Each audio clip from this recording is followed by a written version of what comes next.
sure it serves all Americans. The hearing comes 1 week after the release of the independent review of sexual harassment and workplace misconduct at the FDIC. A review made clear that FDIC has serious, long-running problems. For far too long, its leaders failed to take action to protect the FDIC's most valuable resource, that is, its workers. The review details episodes of harassment, discrimination, other misconduct that no one should ever have to endure, especially in the workplace, and that can never be tolerated, period. Chair Gruenberg, you owe workers of the FDIC, at this committee and the American people, clear answers and decisive action. That includes your plan for restoring the FDIC's culture and regaining the trust of your employees. The steps you'll take to put an end to workplace misconduct, harassment, and discrimination, and to ensure that victims are not silenced, and how you will ensure that perpetrators are finally held accountable. The FDIC can't fulfill its mission of maintaining stability and public confidence in the nation's financial system until the issues raised in the independent review are fixed. Failure is not an option. Chair Gruenberg, I hope you recognize this moment for what it is, a crisis. Every FDIC employee, every American deserves a workplace free of harassment and discrimination. And the public should be able to have confidence that the people at this agency can focus on their jobs. When workers face a toxic culture, it hurts the agency, it hurts its mission. Workers don't speak up when they spot problems if they're afraid of retaliation. It's not a small internal problem, it affects the public. Most Americans don't think much about the FDIC. They shouldn't have to. That's the whole point, for people to have confidence that their money is safe in the bank without having to give it any thought. And that's why the job of this agency is so crucial. The FDIC prevented the Great Recession from becoming a Great Depression after the 2008 financial crisis. The FDIC's action was crucial after the collapse of Silicon Valley Bank, and Signature Bank threatened to create a domino effect of bank failures. We need an effective, strong leader at this agency to ensure that its workers can continue to protect Americans' hard-earned money and savings. Chair Gruenberg, it's up to you to prove to the public and to your employees that you are that leader and are able to restore confidence at FDIC. The management challenges at FDIC only make it that much harder for the agency to focus on the crucial work it's doing, along with the Federal Reserve and the OCC. In the last year, since the collapse of SVB and Signature Bank, your agencies have helped make our banking system safer and more resilient. The Fed, the FDIC, and OCC issued the Basel III endgame capital proposal to protect Americans from another financial crisis. We must ensure the largest banks have enough capital to prevent another taxpayer-funded Wall Street bailout. That's what these rules do, and they make sure that banks can continue to lend to their communities in good times and in bad. The proposal recognizes the systemic importance of large banks like Silicon Valley Bank that are not as big as Wall Street mega banks, but still can do real damage to our economy when they fail. Of course, the industry and its allies on Capitol Hill have trotted out the same old, tired, and always well-funded arguments. The reality is the largest banks have been telling their shareholders and Wall Street analysts that they'll be able to handle the capital rules without a problem. They've bragged about how they've remained wildly profitable, all the while comfortably meeting the projected capital levels required under the proposed rule. This all sounds familiar. This committee hosted the CEOs from the biggest banks last fall. We've done it now 3 years in a row. Not a single CEO of the country's largest banks told us they'd be unable to meet the capital levels required under the proposal. That's why it's imperative that your agency finalize a strong capital rule that protects Americans and doesn't reward Wall Street's whining. The FDIC and OCC are also working to rein in the risky incentive-based compensation structures that have time and time again brought our banking system to the brink of collapse. Wall Street firms set up a system that rewards traders for exactly the kind of risky behavior that serves no benefit to the economy and just puts other people's money at risk. We saw it in 2008. This model essentially tanked the economy and ruined people's lives. We saw it again with the failure of SVB last year. This new rule can't go forward without the Federal Reserve joining the process. The Fed must know what's at stake. Its own report on Silicon Valley Bank noted how incentive-based compensation encouraged excessive risk-taking that eventually led to the bank's failure. Mr. Barr, I look forward to seeing the Fed join this effort as soon as possible. We've talked extensively about the importance of that. It's also why the Senate must pass our Recoup Act. Which this committee passed last year, ranking member and I and our staffs wrote it together 21-2 to ensure reckless executives who wreck their banks face real accountability. Finally, we need action to address alarming trends in the banking industry. Over the last several decades, we've lost thousands of banks while the largest ones have grown to control hundreds of billions or even now trillions in assets. A strong merger review process prevents banks from growing dangerously through acquisitions or mergers. Americans can't afford mergers that pave the way for banks to take out competitors, to close branches, to lay off employees. We've seen that in Louisiana and North Carolina and South Carolina and South Dakota. You're South Dakota, right? And in Ohio and Nevada. Wall Street bankers, the FDIC have begun to review the merger process. I expect them to take steps to fix this. Wall Street bankers crashed the economy in 2008. Americans are still paying for it more than a decade and a half later. It's why your agencies and the women and men who work there remain so important. It's vital they're able to do their jobs serving the public, free from fear of harassment, free from workplace misconduct. And ultimately, you as leaders are responsible for what happens at the agencies which you lead. I expect to hear from Chair Gruenberg specifically on what you plan to do to make fundamental changes to the FDIC and its culture. Senator Scott. Thank you, Mr. Chairman, and thank you to the witnesses for being here today. There's no greater responsibility that we have as public servants to make sure that we represent the interests of the American people and that we do it well, that we do it with character and with integrity. No greater responsibility. That responsibility starts here and now in addressing what your employees, Chairman Gruenberg, describe as a hostile, abusive, and unprofessional workplace. And Chairman Brown, I think we actually need a single hearing solely focused on the concerns that the employees of the FDIC has with the leadership of Chairman Gruenberg. Because the men and women of the FDIC working to safeguard our financial security deserve a healthy workplace. They deserve to be heard, to be seen.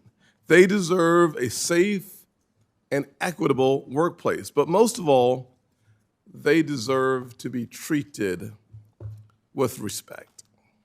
We've all seen the 200-plus pages of the special report.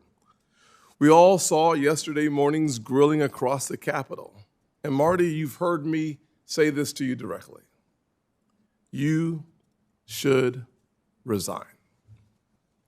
Your employees do not have confidence in you. And this is not a single incident. This spans over a decade plus of your leadership at the FDIC. So I don't need to go into your failures and the complete lack of management while you've been at the FDIC. I want to talk about the people, your employees, and what they have done and what they have had to go through. How can you justify allowing supervisors to refer to disabled veterans as Captain McNasty? We're talking about a veteran who lost part of his leg in service to our country.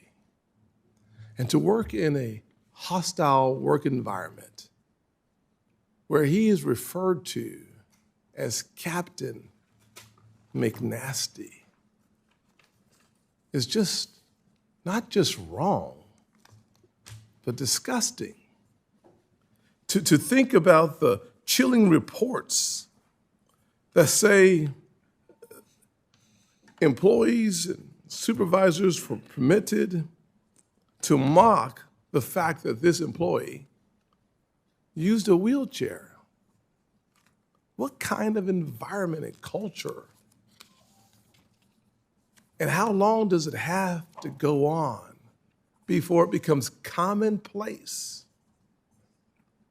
to make fun, goad veterans who served this nation at great personal expense.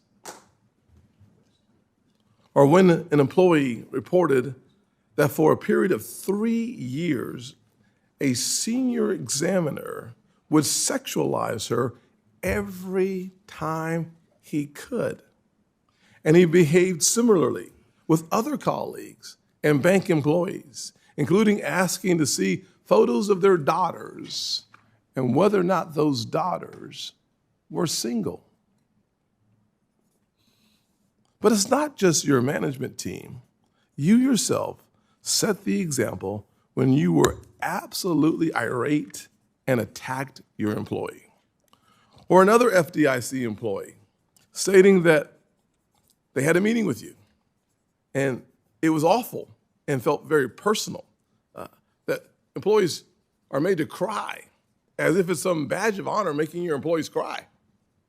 And people, after person wanting to quit. Others described your conduct as embarrassing and inappropriate. And one person said they'll likely be demoted. And if this is what it takes, they're out. One thing I learned from running my own business is that if you don't take care of your employees, they can't take care of the customer. And the customers of the FDIC, they are the American people. Mr. Gruenberg, during your hearing yesterday, you stated that it doesn't matter if you believe that you can change the FDIC's culture. It matters if the employees believe that you can change the FDIC culture. They don't. Whistleblower after whistleblower, employee after employee have drawn the same conclusion. I would like to submit for the record a statement, Mr. Chairman. I'd like to submit for the record a statement from a collection of FDIC whistleblowers expressing their lack of confidence in Mr. Gruenberg's ability to change the toxicity of the agency and their doubt that he is the right man for the job. Without objection. Leadership carries with it the responsibility of stewardship. Your sheep are lost and your fields riddled with weeds. In 2021, President Biden warned his staff, if you're ever working with me and I hear you treat another with disrespect, I promise I will fire you on the spot. And he did. He fired the Inspector General, Martin Dickman, of the U.S. Railroad Retirement Board for evidence that he created a toxic work environment and engaged in abusive treatment, including using crude and inappropriate language like slurs and belittling employees. I know I'm out of time. And the FDIC, in their special report, described you as harsh, aggressive, and interacting with your staff in a demeaning and inappropriate manner, having a temper and causing employees to feel disrespected, disparaged, and verbally attacked. I can only conclude with one question. What makes you so different than the Inspector General? Is it politics? Is it the fact that you are a necessary and easy vote for the Biden administration's economic policy agenda? I think the answer is yes. Thanks, Senator Scott. Thank you for your remarks. I think we can agree that no public employee, whether in the White House or the FDIC, should ever criticize or make fun of a disabled veteran. We'll hear testimony today from the heads of 3 federal banking agencies: Michael Barr, Vice Chair for Supervision at the Board of Governors of the Federal Reserve System; Martin Gruenberg, Chair of the Federal Deposit Insurance Corporation; and Michael Hsu, Acting Controller of the Currency. Chairman Todd Harper of the National Credit Union Administration, originally intended to be here, but is unable to join us due to extenuating circumstances. I ask unanimous consent to enter Chair Harper's statement into the record without objection. Thank you. Thank you, my colleagues. Thanks for the witnesses for your service and your testimony. Vice Chair Barr, please proceed. Chairman Brown, Ranking Member Scott, and other members of the committee, thank you for the opportunity to testify on the Federal Reserve's supervisory and regulatory activities. Accompanying my testimony is the Federal Reserve's semi-annual Supervision and Regulation Report. Today, I will discuss current conditions in the banking sector, supervisory activities, and some of our recent regulatory proposals. Overall, the banking system remains sound and resilient. Banks continue to report capital and liquidity ratios above minimum regulatory levels. Overall asset quality remains generally sound. Capital ratios increased throughout 2023, leaving the system better positioned to weather potential losses. Liquidity conditions overall are stable. Notably, liquid assets on bank balance sheets remained above their 10-year average throughout 2023. Additionally, there has been a decrease in the share of uninsured deposits in the system. However, both supervisors and banks must remain vigilant and ready for expected and unexpected stresses, as presently there are several risks we are monitoring. For example, delinquency rates are rising among certain commercial real estate loans, such as those backed by offices, and some consumer loan sectors. CRE delinquencies are now at a 5-year high. Credit card and auto loan delinquencies have been rising. In response to rising delinquencies, banks have increased loan loss provisions. On this basis, combined with their capital positions, the banking sector as a whole should be prepared to absorb loan losses that may materialize and continue fulfilling its vital role providing credit to households and businesses. The Federal Reserve continues to monitor these conditions carefully. It has been a little over a year since the sudden failure of SVB and ensuing stress in the banking system, events that highlighted the need to improve the speed, force, and agility of supervision to better align with the risks, size, and complexity of supervised banks as appropriate. We have been making progress on these goals. First, we are working to ensure supervision intensifies at the right pace as a bank grows in size and complexity. Second, we are modifying supervisory processes so that once issues are identified, they are addressed quickly by both banks and supervisors. Third, we are finding ways to better incorporate forward-looking risk analysis into supervision. The lessons learned from SVB are not only applicable to our supervisory framework.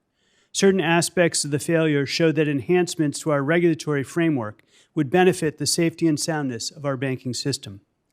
One of these enhancements was already in process several months before SVB's failure through an advance notice of proposed rulemaking, expanding the application of long-term debt requirements to additional large banks. Subsequently, the board, the FDIC, and the OCC followed up with a proposed rule that would increase the options available within the resolution process and enhance financial stability. We are going through comments now that we received on this proposal carefully. Another important area is liquidity risk management. A striking feature of last year's bank stress was that SVB, Signature, and First Republic struggled to cope with unprecedented deposit outflows. Banks found it difficult to monetize their held-to-maturity securities through repo transactions under severe stress, and were not adequately prepared to utilize the Federal Reserve's discount window. We are exploring targeted adjustments to our regulatory framework that would address each of these concerns. The Federal Reserve's lending to banks through the discount window plays an important role in supporting the liquidity and stability of the banking system and the effective implementation of monetary policy. We are reaching out to a wide range of depository institutions of all sizes to learn from their experiences with the discount window in order to improve our operations. Turning to capital, a safe and sound banking system is crucial to a healthy economy, and capital is foundational to safety and soundness. A well-capitalized banking system reduces the probability that stressful conditions result in financial crises, which inflict devastating economic costs and suffering for families and businesses all across the country. Since my last testimony, we have received numerous and meaningful comments on our capital proposal. We also received additional data. We are closely analyzing this information, and I expect we will have a set of broad material changes to the proposal that allow us to have a broad consensus in moving the proposal forward. The changes will enable us to have a safer financial system that better serves American households and businesses. Thank you. Thank you, Mr. Barr. Mr. Gruenberg, welcome. Proceed, please. Thank you, Mr. Chairman. Chairman Brown, Ranking Member Scott, and members of the committee, thank you for the opportunity today to appear before you today. I'd like to focus my remarks on the FDIC's ongoing efforts to transform its workplace culture. Let me begin by saying that I am deeply committed to the FDIC and its mission, as well as to the people on whom that mission depends. That is why when news reports of sexual harassment, discrimination, and other misconduct surfaced last year, it was essential to gain a deeper understanding of the agency's workplace culture.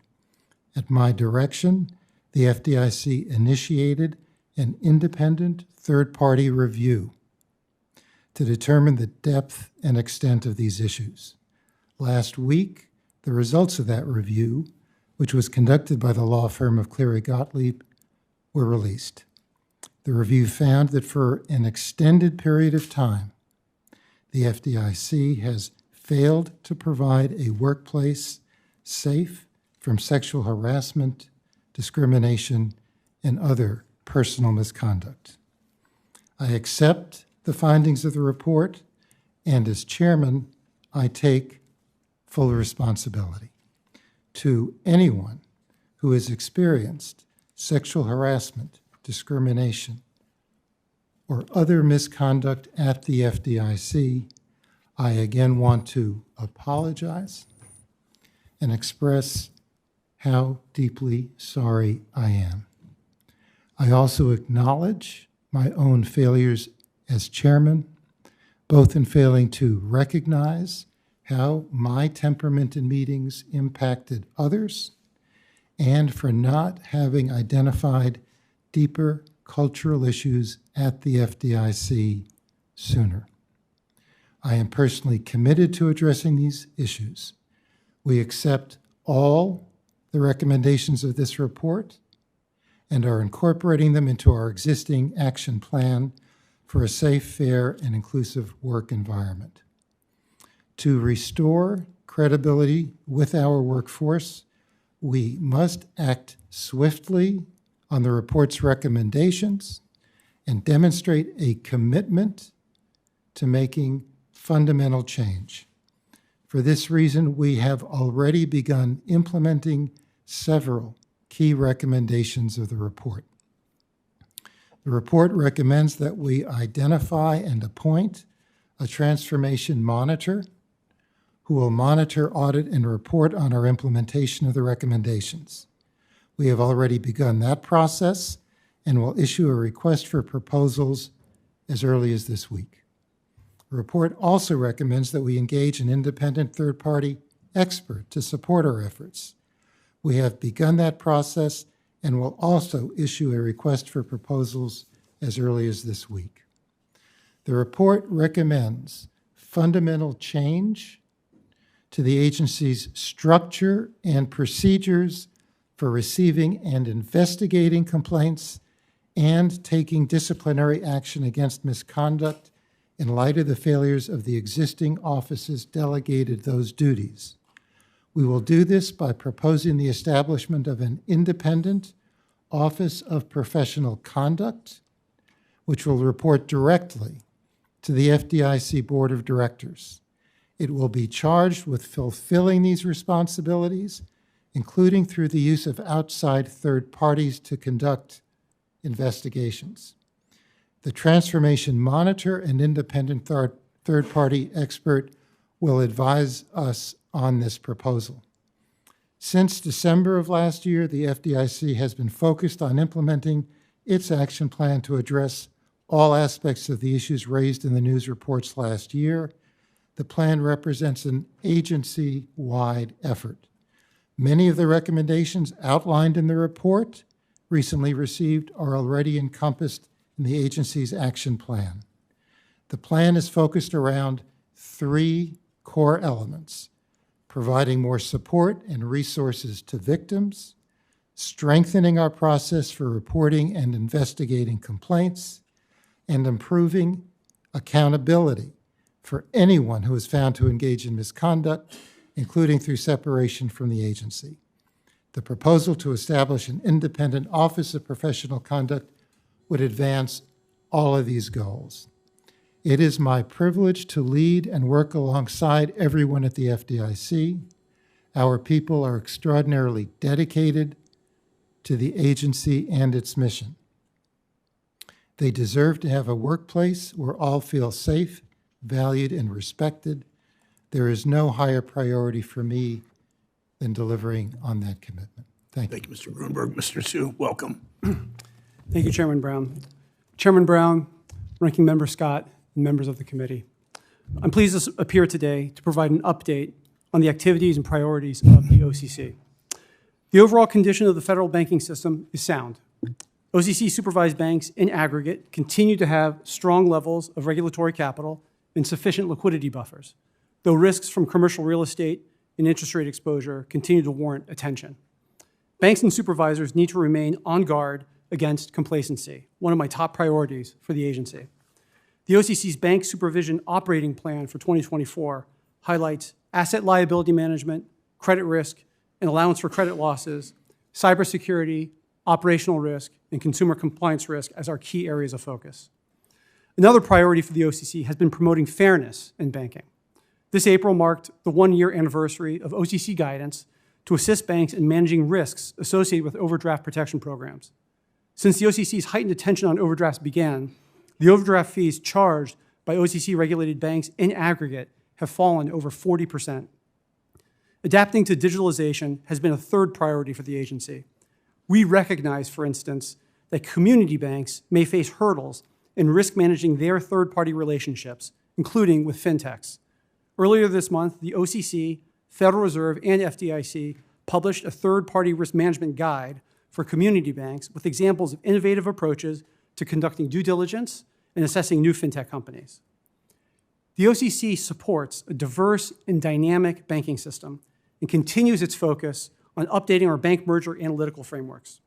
We remain committed to working with our interagency peers, including the Department of Justice, on this effort. To increase transparency, on January 29th, we released for comment a proposed policy statement on bank mergers. We recently extended the comment period to June 15th. My written testimony provides greater detail on these and other activities of the OCC. As co-chair of the FDIC's Special Review Committee, I would like to address briefly the recently released independent report on harassment and misconduct at the FDIC. The top priority for us all must be protecting the staff of the FDIC and putting people first. The harassment and misconduct detailed in the report are totally unacceptable. The number and scope of allegations, the patterns of misconduct, and the long-standing culture revealed by the review are highly disturbing and need to be fixed immediately. The root causes and recommendations cited in the report provide a clear roadmap for what needs to be done and why. That is where our attention must be focused to ensure the FDIC is a safe workplace for all of its employees. As a member of the FDIC board, I am committed to the transformation called for in the report. I am especially supportive of the report's recommendation to engage an external expert and establish an independent monitor to ensure that the agency's efforts are tracked and that accountability is enforced. I also believe that Chairman Gruenberg has accepted responsibility for his and the FDIC's past failings, and that he is fully committed to lead the agency in taking the actions necessary to make it a safe place for everyone to work. Thank you. I'll be happy to answer any questions. Thank you, Mr. Sue. Chair Gruenberg, you offered an action plan last year to fix the agency, but last week's report made clear much more is needed. One particularly concerning item is the third-party report that some employees don't believe that last year's action plan will bring about real results. They said, quote, they reported experiencing or observing interpersonal misconduct by a number of the managers currently participating in the action plan. Pretty egregious statement. Yes or no, can you commit to us today that you will review any accusations of misconduct against the managers charged with developing the action plan, and take strong, appropriate action to hold them accountable? Yes, Mr. Chairman. Okay, thank you. What do you say to the employees who, understandably, considering the years of history, this agency, what do you say to the employees who don't trust the steps you're taking to reform the agency? Mr. Chairman, we are committed to implementing the recommendations of the new report and to making fundamental structural change in the way misconduct is addressed at the FDIC. Most fundamentally, and I think this gets to the core of the issues raised, we have to cut the good old boys network that is serving as an impediment to employees coming forward and reporting experiences of abusive treatment.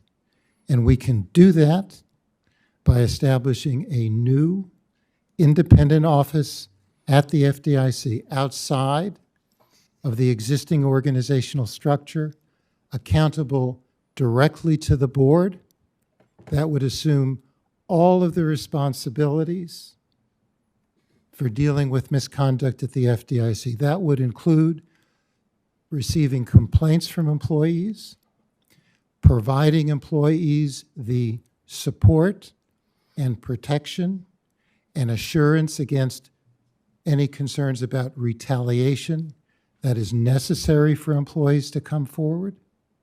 It would assure independent investigations of complaints by outside third parties.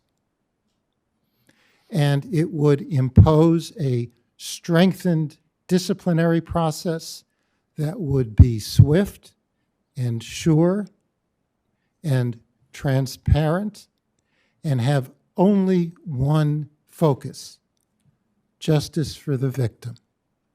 And if we can do, when we do, those three things, that will make a dramatic impact on how these matters are handled at the FDIC. We have, as the report notes, existing offices with those responsibilities. Those offices have failed. And we need to move to a new office outside of the existing structure that will provide the kind of independence and assurance that our employees need to hold individuals accountable for misconduct that may occur. Understanding your credibility starts by ensuring that managers accused of wrongdoing are not allowed to police their own behavior. It starts with that. You understand that. Mr. Gruenberg, as you know, making the fundamental changes necessary to repair FDIC reputation, more important, the culture, equally important, the culture, is going to take input and action from everyone at the agency. How do you plan to engage regularly with the entire workforce, particularly employees who have reported harassment, reported discrimination, reported other misconduct, to make sure you bring about lasting change and end this good old boy network? You mentioned this toxic culture that permeates the agency.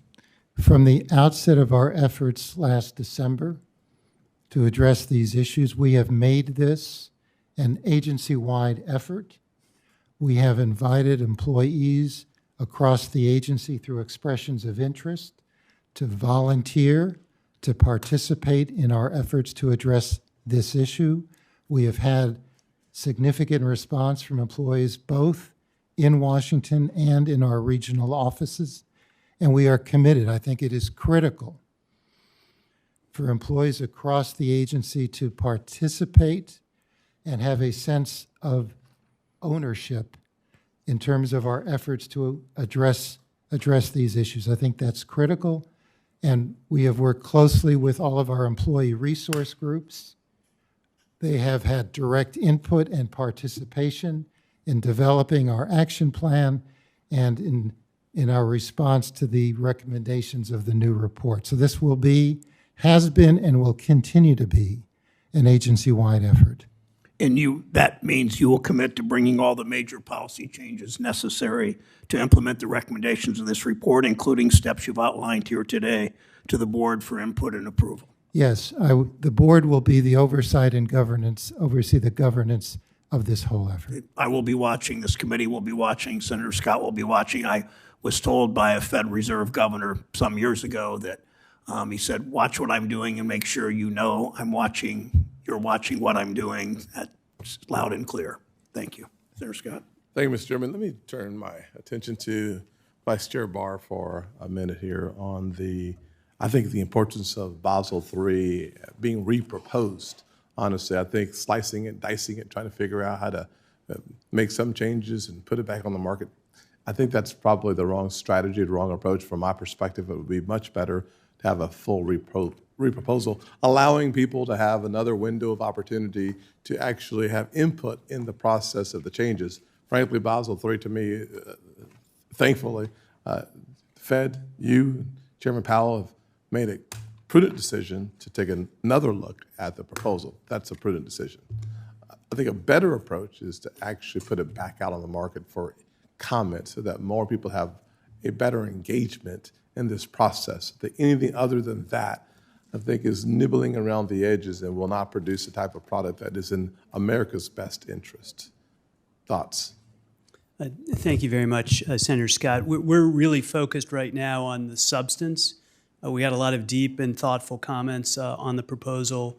We're trying to work our way through that substance now, reach agreement across the agencies and with my board on the substance.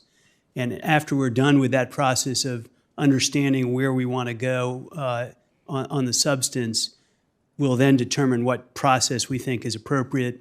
If a reproposal ends up being appropriate, we'll do that. We're not yet at the stage where we're thinking about precisely what process we'll use. I certainly think the more, obviously you understand this, but for the Americans watching C-SPAN for reasons that go beyond my ability to comprehend, I think it's important for us to note that the capital standards within Basel III park so much capital on the sidelines that those Americans perhaps watching C-SPAN looking for their first mortgage will have less capital to actually become a part of the American dream, to actually earn equity in this nation by having a home. Those small businesses like me that changed my financial life and the life of my family, specifically my mom's, by starting a business and being successful, that capital that allows folks like me coming from poverty to experience the American dream because you have the ability to get a loan, parking more capital on the sidelines really is a way of disenfranchising more Americans and not necessarily making the system more fair. Thank you for your comments and thank you for the call and having a conversation about this really important underlying issue that will have real impact on our economy. To Chairman Gruenberg, the offices haven't failed. You have. It's that simple. An environment that is so corrosive, so toxic, that employees, I just want to read this from the report because the level of intimidation that is embedded in the culture after a decade of your leadership, you can't just unravel it. You can't unscramble that egg. The going to classes and looking for ways to have anger management and solve that problem. If it takes you a decade to recognize that, perhaps you need a whole few years away from the FDIC to figure that out on your own. But why punish the FDIC and the American people and, frankly, the employees? Here's a quote from one employee. Nobody trusts those in charge. And even though it is not getting into the hands of senior executive, I'm using VPN and someone else's cell phone to write this. I still fear that talking will come back to haunt me. Those are chilling words. I have so many complaints and concerns through the report that it's just hard to read them all. A woman learned that a field office supervisor had romantic feelings for her and would send her flowers. He would demand to know who she was talking to and what she was talking about. He called and texted her at work and at home. During mandatory telework, he would insist that she stay on team videos for hours on end, directing her to leave the video on when she left to use the restroom. She became so fearful, she went to the police and considered seeking a restraining order. She hesitated to file a complaint with the FDIC because she believed the agency would believe him over her if she reported it. Eventually, when she did work up the courage to file. She said managers dismissed her concerns. The report concludes she continues to live in fear.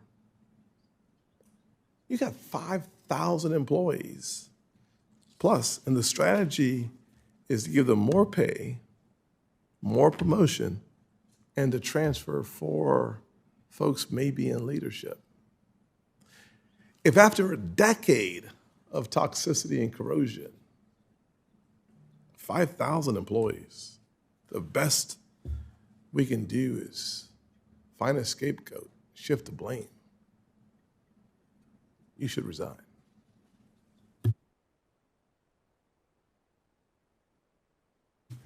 Thank you, Senator Scott. Senator Cortez Masto is recognized. Thank you, Mr. Chairman. Thank you, gentlemen, for being here. I'm going to focus my questions today with Director Gruenberg. I appreciate you coming in to visit with me. Let me start here, and you're hearing this constantly. Obviously, this is an opportunity to do right by the employees of the FDIC. There's almost 6,000 employees of the FDIC. And there is no doubt that an environment, a workplace that has long-standing misconduct, harassment, discrimination, and lack of full accountability at the FDIC is absolutely unacceptable. Now, here's the concern that I have. This has been long-standing. This has been long-standing, and words are not enough now. You can come here and testify and talk about what you want to do, but we've heard that before.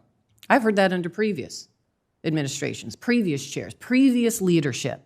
In fact, we have a previous report that came out that absolutely from the Office of Inspector General, July 2020, identified these issues, recommendations were made, and I will say even at that time, the leadership, it wasn't you, but the leadership at the FDIC questioned some of those recommendations.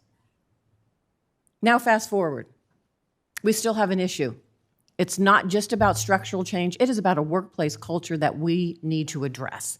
And I do believe that if you are paying attention to what is happening here and you've read the root analysis, you've read the report from Cleary Gottlieb, and you've read the recommendations, there is a clear blueprint for what to do. And our goal here, and mine, is to hold you accountable for that. And the entire board and the entire leadership.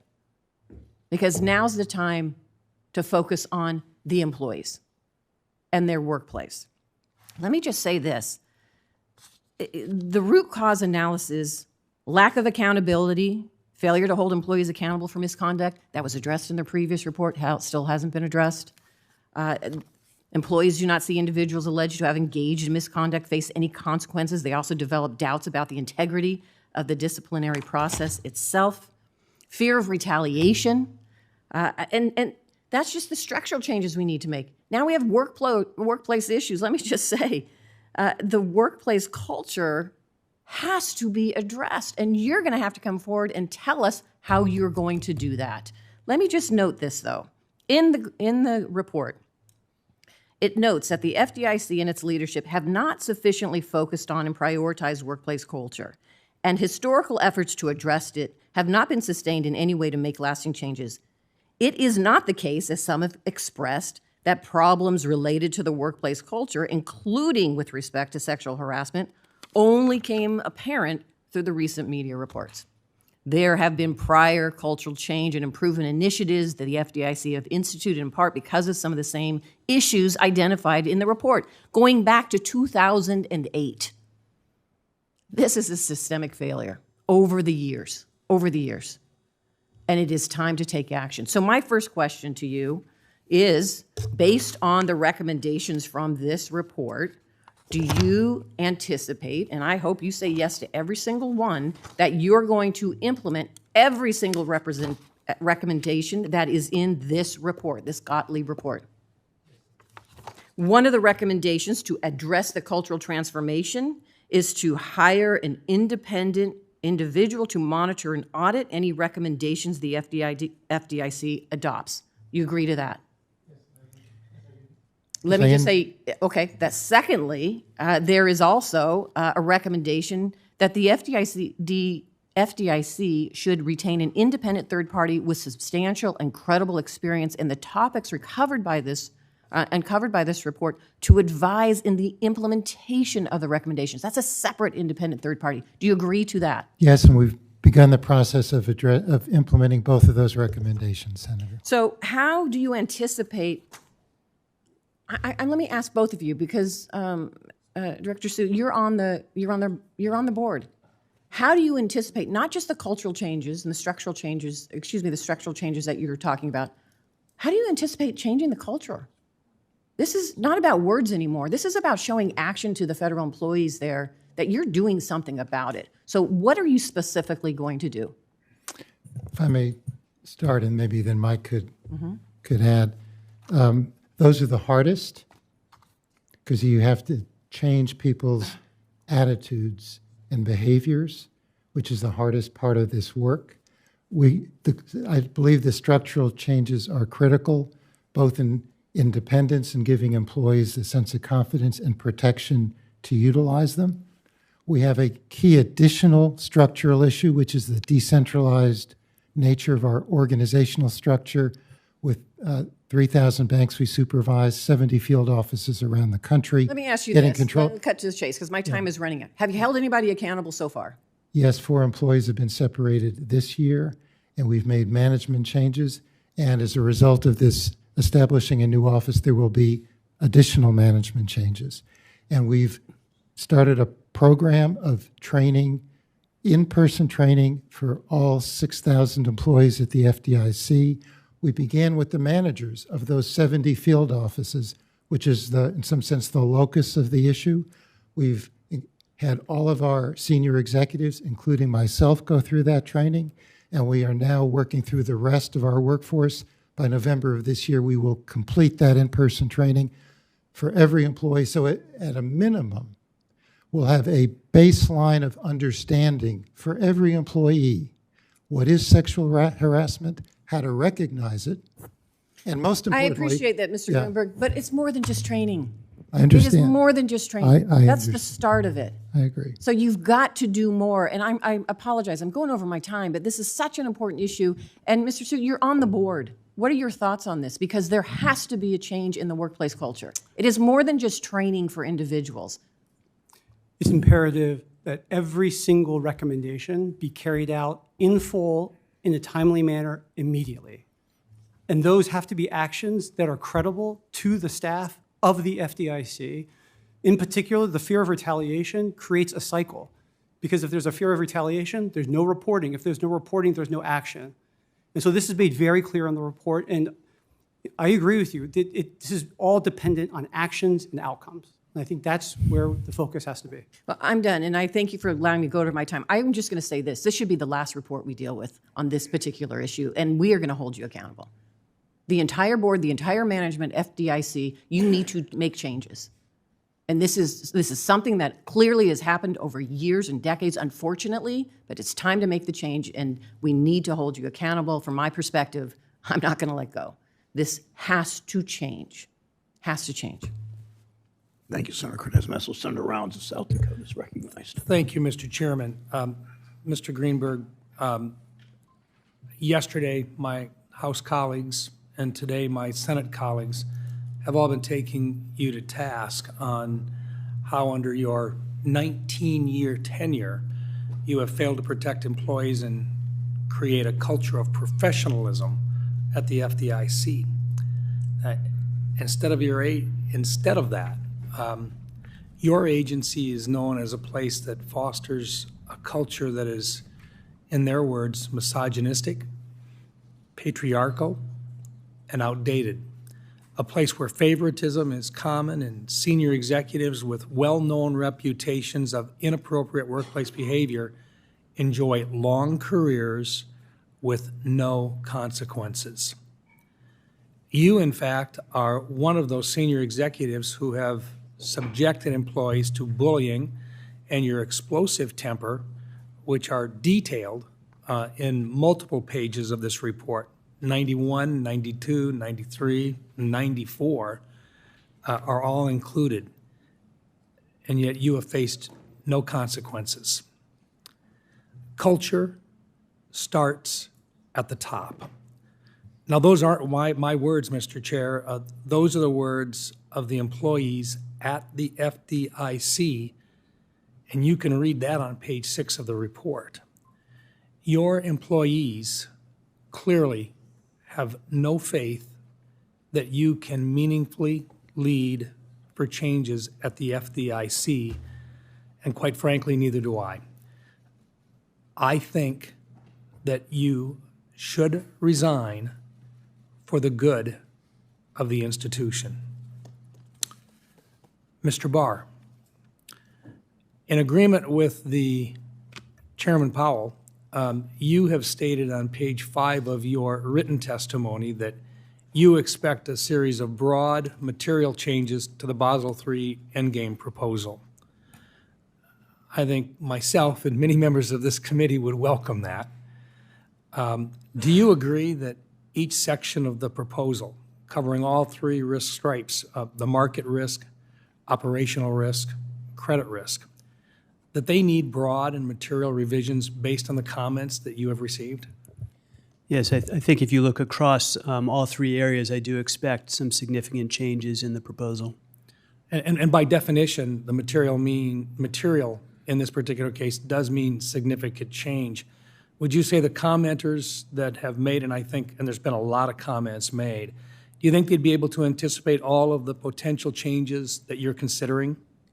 We're going through the substantive work now. If we find an area where the Administrative Procedures Act would suggest that we haven't met that standard, that would be one of the factors we'd think about process going forward. But right now, we really are just focused on the substance, making sure we get the substance right, and then we'll turn to the question of what's the right next step in the process. But fair to say, and I believe probably 97% of all of the comments that you received were not favorable to the proposal that you were making. And the vast majority of them wanted you to simply eliminate it, or they wanted substantive, significant changes within those proposed regulations. Would that be fair to say? I haven't done that calculation. I've heard that number reported before, but I haven't myself looked at that. Naturally, the reason why I'm asking the question, and I think you're on it, is that you may very well have to withdraw and repropose that proposed regulation if these are significant changes, so that there could be other comments made in the future. Would you agree with that? As I said, we haven't reached the question yet of what the right process is. We're really focused on the substance. We're working our way through that. After we reach a conclusion about the substance, we'll turn to the question of what the appropriate process is from that point on. But you do expect, as I think both you and the chairman have indicated, that you would probably have significant changes to the proposal. Yes, Chair Powell and I have both said we expect broad and material changes. And I noticed that you indicated that that would trigger additional administrative or actions under administrative procedures at this time. What I said, Senator, is that we haven't made any decision about the process. We'll follow the Administrative Procedures Act. We'll take care of whatever the appropriate process is, but we haven't reached any judgment about the process at this time. Okay, and then I'm just curious. I think yesterday with the House Financial Services Committee, you indicated that policy changes to the proposal, just as you've indicated here today, that they haven't been finalized yet. But as you go through and you're trying to identify this, has there been a framework or a term sheet or some sort of a layout, laying out the differences or the contours to changes that other agencies that you're working with, that they've been able to see and to work over? We're working very closely. I'm working very closely with my sister agencies at the FDIC and OCC on a set of reforms to that proposal, and also in discussions with my board. If you do have that, would that be available to this committee for review as well? That's not a normal process that we would conduct. We go through the process among the agencies. We develop whatever substantive proposal we are, and then we put it out for the public to comment. And then, of course, we welcome, as we have in this instance, comments from senators and from members of the House. Those comments that we get from this committee and from others are part of the comments that we review when we evaluate our proposal. Well, most certainly, as substantive this may be for changes, it seems like it would be appropriate for this oversight committee to at least have access to the questions that you may very well be asking other committees, or at least if there's a working worksheet of some sort, it seems that that would be fair game to at least share with us as well. Senator, as I said, the normal process here in administrative rulemaking is to conduct it the way we're conducting it, and I expect we are going to continue to conduct it according to the normal process. Thank you. Thank you, Thanks, Mr. Chairman. Senator Warner from Virginia is recognized. Thank you, Mr. Chairman. Mr. Gruenberg, I'm not going to echo what all my colleagues have said. Behavior's got to change. It needs to be a meaningful plan. I think some of us have withheld full comments or full calls the way some of my colleagues have. But the plan has to be real and credible. So far, we've not seen that. I also want to build Mr. Barr on the somewhat where Senator Rounds is going. You know, I've written you separately on the Basel III Accord. I think the reason why there's been such pushback is that, at least early on, there was not kind of the evidence-based documentation of what would be the cumulative effect of these rules, these rule changes, particularly in terms of credit availability. So I hope before the final rules are come out, you would make those estimates public. I think, again, echoing what Senator Round says, we need that from an oversight standpoint. And I do hope, again, that there will be an evidence-based indication of the risks and benefits of these proposed rules. I know you're going through a reworking process. I know it's probably caused lots of consternation. I've talked to you and Marty and others about this. But we need, wherever you come down, we're going to need that evidence-based approach. And I don't think in the initial rule proposal it was there. I want to actually, this is going to be mostly directed at Mr. Hsu, since I had from Mr. Barr and Mr. Gruenberg. I asked this the last time. I think one of the things as we deal with thinking about a rule structure for our banks, particularly around liquidity problems, the way we saw with SVB, really taught us that the whole notion of stability of deposits and the notion of internet-based runs, that we're way behind where technology has taken us. Obviously, we need to make sure that we have ability to prevent temporary liquidity issues from turning into solvency crises. And one of the things that has bothered me, and I've shared this with all of you, I've shared it with my colleagues on the committee, is the whole beginning of the Fed, the discount window was set up exactly for this circumstance. But what we've seen is, at least recently, is very rarely played that role. So, and I say this to my colleagues on both sides, I'm going to be soon introducing a bill, and I've been talking to some of my Republican colleagues, and welcome my Democratic colleagues as well, to reform the discount window, to fight the so-called stigma that goes about utilization if you use it. I think this really ought to be, back to the beginnings of the Fed, a more often used tool. Now, the bill will implement a mandatory discount window test borrowing with different tiers and an exemption for those institutions under $1 billion in assets, and again, other safeguards to make sure we don't put too much undue burdens on small depositories. But it would also require that institutions demonstrate that they can use the window. The SVB didn't even have procedures set up. And then give regulators, allow them to give proper credit in liquidity evaluations for institutions that do that. I think we need to look at how we keep the liquidity window open at a longer basis. And I'm wide open on how we can do other things to try to remove the stigma issue. And what the legislation also tried to do, promote a more harmonized process across the Federal Reserve banks and better coordination between the Fed and the home loan bank boards, again, to make sure that we can get this right. I got your colleagues' comments on this. We've had a private conversation on this, but I would like you to share whether you think this kind of approach in terms of making the liquidity window, destigmatizing it, making sure institutions know how to use it, and modernizing it would be a step in the right direction. Absolutely. I think it helps to step back and remember what the problem we're trying to solve is, which is that bank runs are faster. And because bank runs are faster, that ability to be able to use the discount window when a bank has appropriate amounts of collateral to be able to do so in a safe and sound manner is critical. So all the steps you laid out, we are happy to continue engaging with you as to how to frame that so it's effective. It is tricky. It's a tricky problem to solve, but we're committed to working with you to solve this problem because we do need to solve this if we're going to address the speed of bank runs.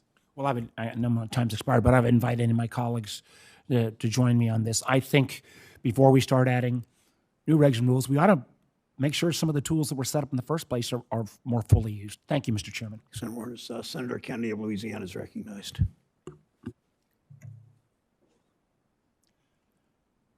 I hope Senator Al Franken is watching today.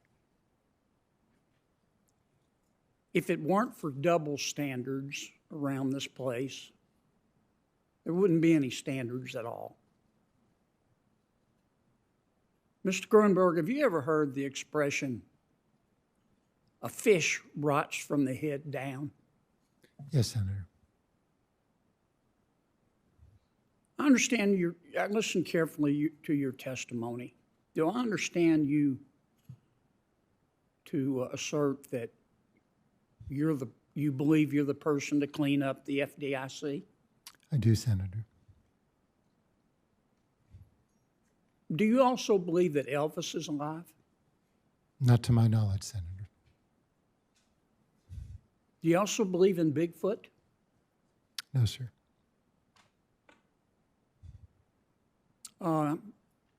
Have you read this report? Yes, sir. You've been the chairman of the FDIC 10 of the last 13 years, haven't you? Yes, I have. And you've been there for 20 years almost, haven't you? Nearly, yes, sir. And this sleaze has been going on for decades, has it not? I think the report makes that finding, Senator. Did you read the part of the report where one of your supervisors described one of your young female employees as being, quote, like a grizzly bear with tits, close quote? I've read the report, Senator. Did you read the part of the report where one of your supervisors asked a young female employee, quote, does your husband eat you? Did you read that? I have read the report, Senator. Did you read the part of the report where one young employee said her supervisor sent her a text? You know what the text said? Quote, get naked, bitch. Did you read that? Yes, sir. Did you read the part of the report where one of your supervisors turned to one of your Hispanic employees and asked him to recite the Pledge of Allegiance to prove that he is an American? Did you read that? I read it, sir. You're not going to be able to clean up the FDIC because you're going to be too busy defending yourself in court. I'm going to introduce a bill to extend the statute of limitations to allow every employee at the FDIC to file suit over this sexual abuse and this sexual discrimination and this racism. And you're going to be spending all your time in court. Now, the Cleary-Gottlieb report doesn't think you're the person to clean up the FDIC, does it? I don't know that the report reaches that conclusion, but it certainly has critical comments in regard to me, Senator. Well, I mean, the FDIC report says that it says that even your senior leaders feel, quote, disrespected, disparaged, and treated unfairly by you. Did I quote that correctly? Yeah, I have read the report, Senator. And the Cleary-Gottlieb report, it goes on to say that your long tenure and reputation for losing your temper and bullying people, quote, presents unique challenges, close quote, for you to change the agency. Did you read that part? I have read it, Senator. And the Cleary-Gottlieb report also says it questions whether you have the, quote, moral authority to do so. Is that correct? I have read the report, Senator. Yes. You fixing this agency, Mr. Gruenberg, is like asking, it's like asking Alec Baldwin to conduct a course in gun safety. You ought to be ashamed of yourself.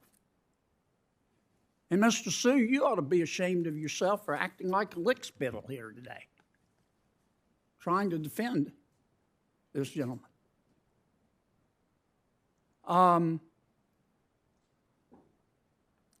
Have you ever read a worse report, Mr. Gruenberg, in all your years? It's a bad report, Senator. Yeah, it's bad.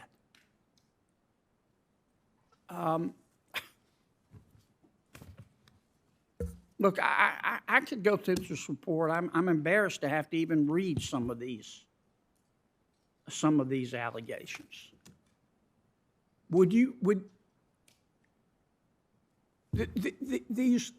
These folks on the first row behind you, are they FDIC employees?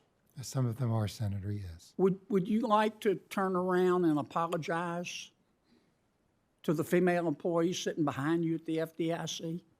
I have, Senator. Would you like to do that now? If you ask me to, I will. I think you should. I apologize. And now I think you ought to resign. I'm done, Mr. Chairman.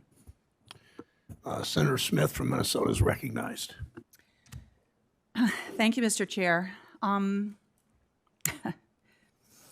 It's ironic to me that my Republican colleague thinks that Chair Gruenberg can't do his job because he will be in court when his candidate for president is currently facing multiple indictments and is actually in court.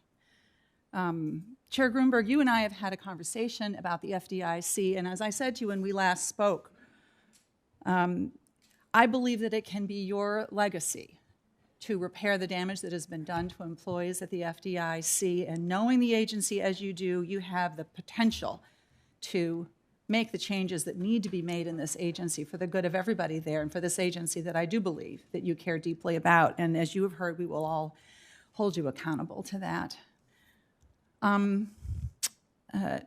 Mr. Barr, I wanted to direct a question to you and really to everybody on the panel. And this is to do with what is happening with home insurance rate surges around the country. So homeowners have seen their insurance rates surge in recent years. And why is this happening? It's happening because of bigger, more destructive, and more frequent severe weather events. And this, of course, is the cost of climate change, and it's hitting homeowners hard.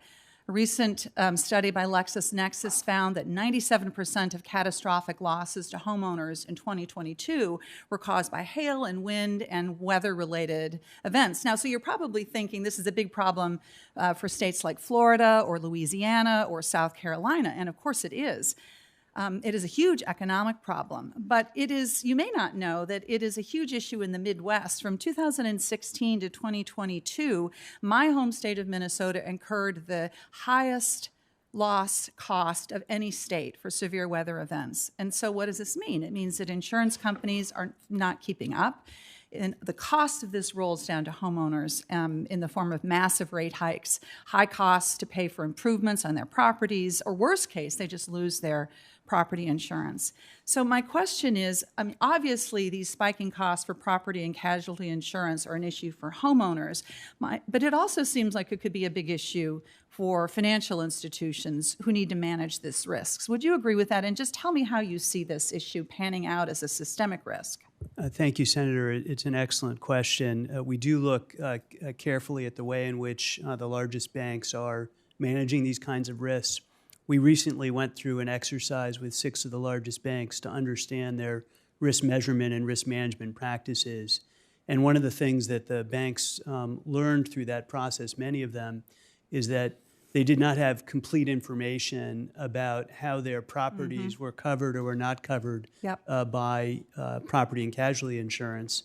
And that, of course, affects losses to the banking sector. So it is a really, I think, quite critical issue. The prospect of, trillions of dollars of properties becoming uninsurable because of this risk seems to me to be something of significant concern. And I think it's very important that as regulators, you look at this issue and you think clearly about what that might mean in terms of a systemic risk. I also want to ask you about the Community Reinvestment Act. You know that this is something that I've been paying a lot of attention to. I care a lot about this. I think that the recently finalized updates to the CRA were important and long overdue, and so I'm dismayed, of course, that the rulemaking has been struck down by this activist judge in a case where I think plaintiffs were clearly shopping for a friendly judge. I'm not asking you to comment on that, and I understand with pending litigation you can't comment on that, but I wonder if you could maybe clarify a few things about the rulemaking itself. First, it is true that this was the first update to CRA regulations in about 29 years. Is that right? That's correct. And since those old rules, there's been many significant changes in banking, correct? I mean, the big shift to mobile and online banking is just one example. Yes, Senator. And these new rules take into account how remote lending works. Is that correct? Yes, the rule does do that. And is it also true that these new rules they're not overly inclusive? So, for example, they don't pull in community banks that still largely operate locally.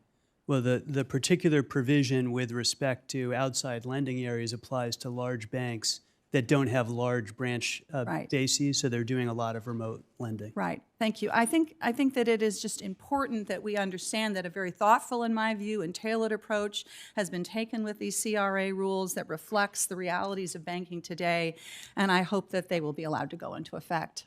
Thank you, Mr. Chair. Thank you, Senator Smith. Senator Haggerty of Tennessee is recognized.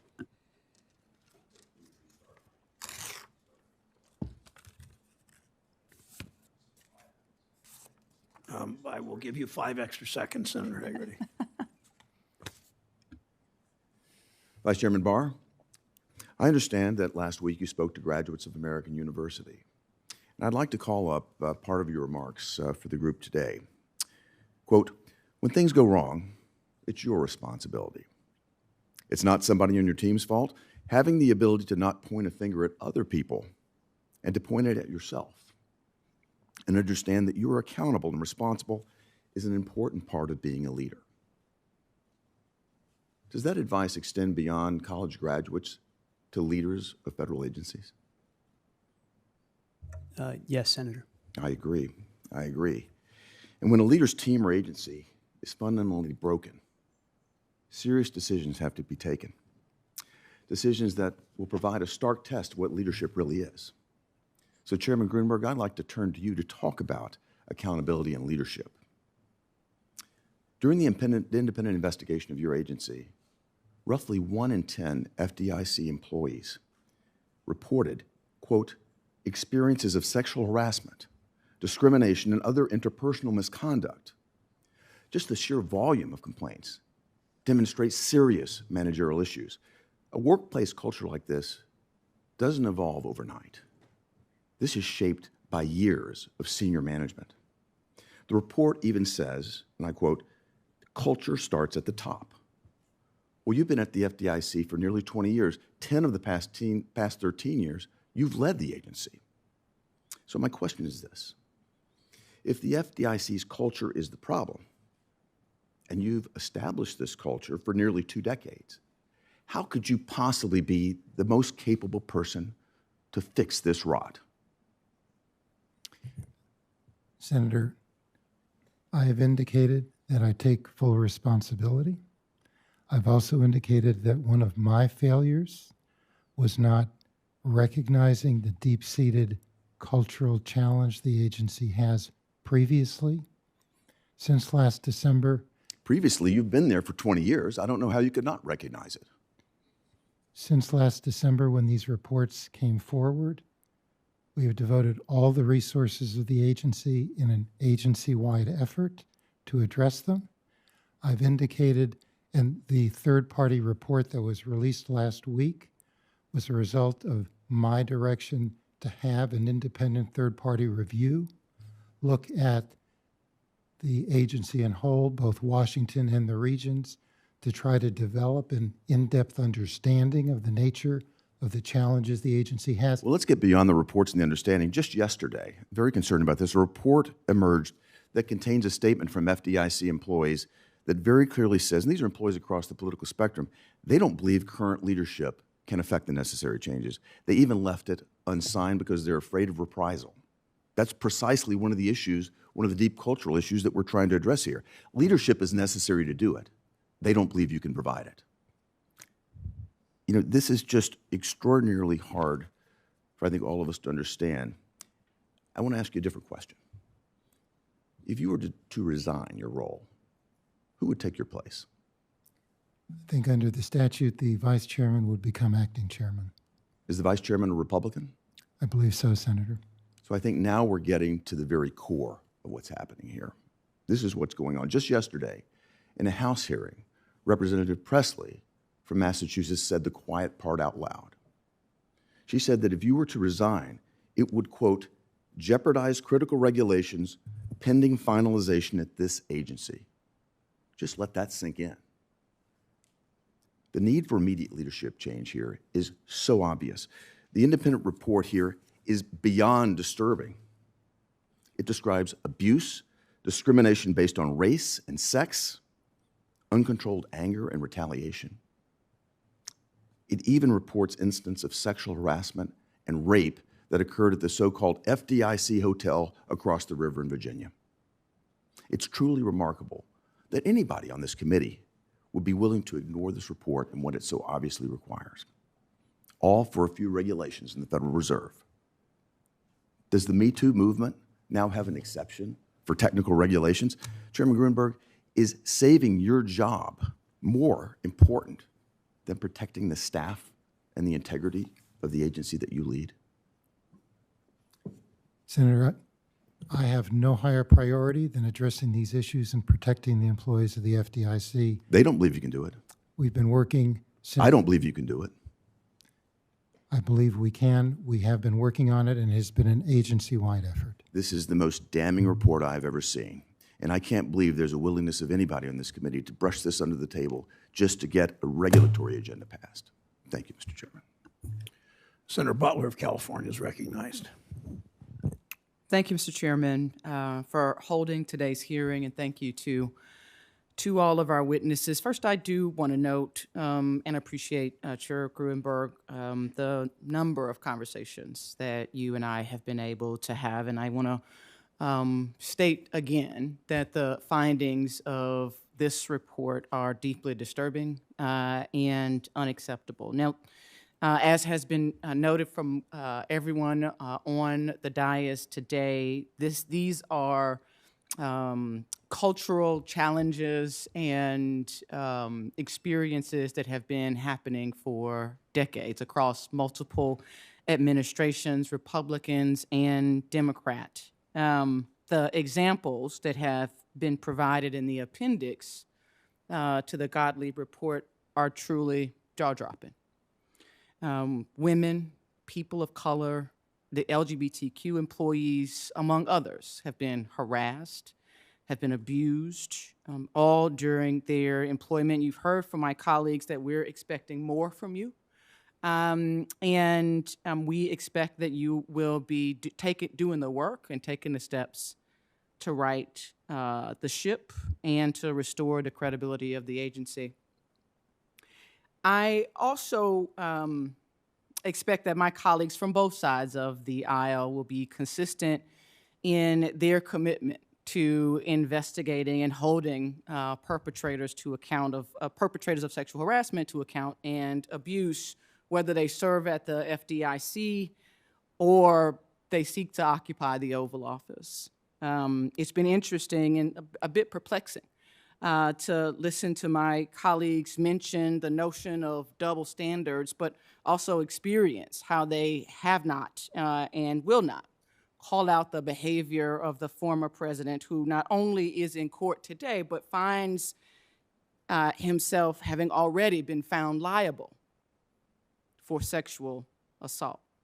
It simply cannot be that this behavior is disgusting and unacceptable for a manager at the FDIC, but it's willfully ignored and therefore excused for a person who hopes to actually be the next president of the United States. What incredible hypocrisy.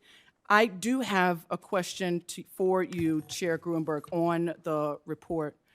As I noted, one of the many tragic elements of this situation is that I fear it sets us back in the progress that we've made to bring more women and people of color into senior roles in banking and financial services.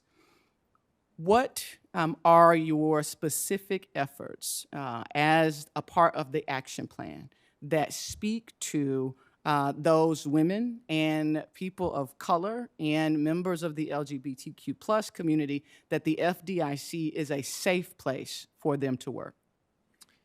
Thank you, Senator. That's a crucially important question from my standpoint. As part of our action plan, as you may know, we have a task force of female leaders at the FDIC developing a strategy for strengthening our recruitment efforts specifically for women and employees of color. They've been working diligently on that. It's a supplement to our existing efforts, and we've had extensive recruitment efforts. It's been a priority of mine since I've been at the FDIC to expand diversity and inclusion at the FDIC, and it's a core objective of our action plan. Thank you for that.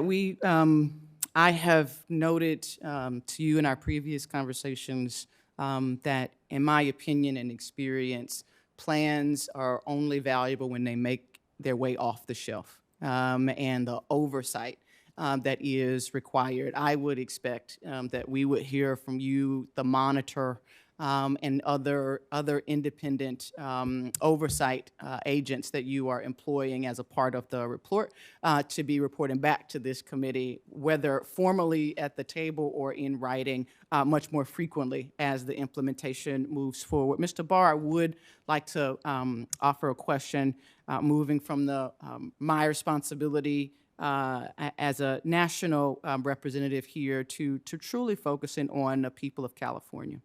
When the Silicon Valley Bank failed in March of 2023, millions of dollars in loans for community projects, including affordable housing projects across California, were jeopardized. After purchasing SVP, First Citizens Bank committed to expanding its community support in California, including the provision of community reinvestment grants for an affordable home mortgage subsidy program. Can you talk about how the Fed has been working with the San Francisco branch to ensure that those supervisory failures are actually moving forward in your way as of oversight to ensure that those commitments to those affordable housing projects are being followed through? Thank you. We are taking several steps to improve supervision across the Federal Reserve, including making sure that our risk profile feeds into the way in which institutions are supervised, so that as institutions grow in size and complexity, they are supervised more intently. We're working on our escalation framework to ensure that matters are escalated promptly and that banks and supervisors take action quickly when that happens. So these are the kinds of measures that we're undertaking to make sure that supervision is improved in the future. Thanks, Senator Butler. Senator Vance will. Thank you, Mr. Chair, for hosting the hearing, and thanks to the three witnesses for being here. I know that most of my colleagues have focused their attention on the report of some pretty troubling personnel management over at the FDIC, from sexual harassment on down, and I share their concerns. And what I want to focus on today is whether some of the problems that have been identified at the FDIC, Chair Gruenberg, actually make it harder for the FDIC to do its very important job in our financial system. And to pick a particular hobby horse, something I've been focused on, as you know, in our private conversations and our public conversations, we have a massive problem and a divergence in public information, public reporting on the failure of First Republic and how it was sold to JP Morgan. And unfortunately, we also have a troubling lack of forthrightness from your agency about some of the underlying justifications for why JP Morgan was allowed to purchase First Republic instead of some of the regional banks that were interested in purchasing it, or instead of another option, more specifically liquidation.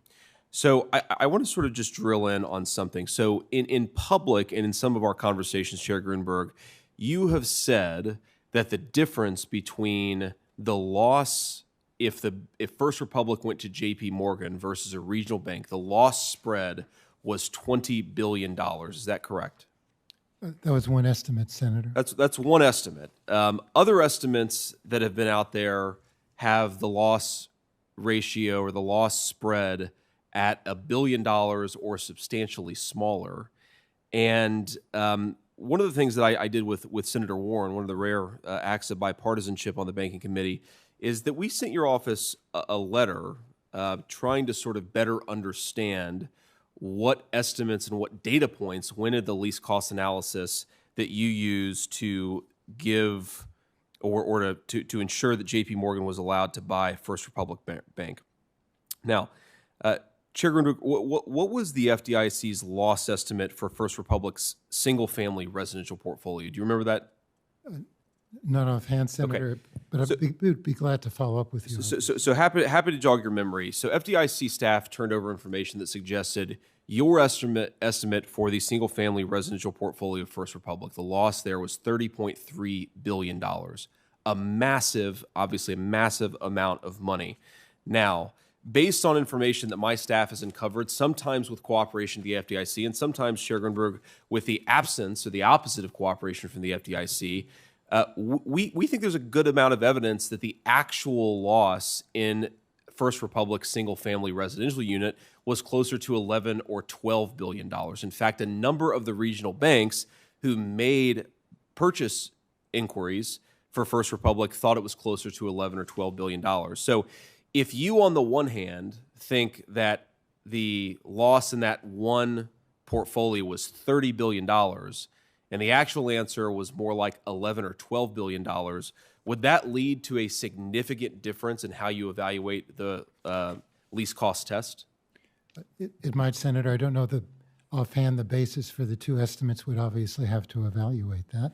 So one thing I just want to sort of drill down on is your estimate for the loss from liquidation was $16.2 billion, and the JP Morgan acquisition was $13.6 billion. Now, that's a difference of less than $3 billion, but if you assume that the loss in the residential portfolio was $11 billion or even $15 billion instead of $30 billion, the least cost test would have led you to liquidation. And here's the thing that I worry most about.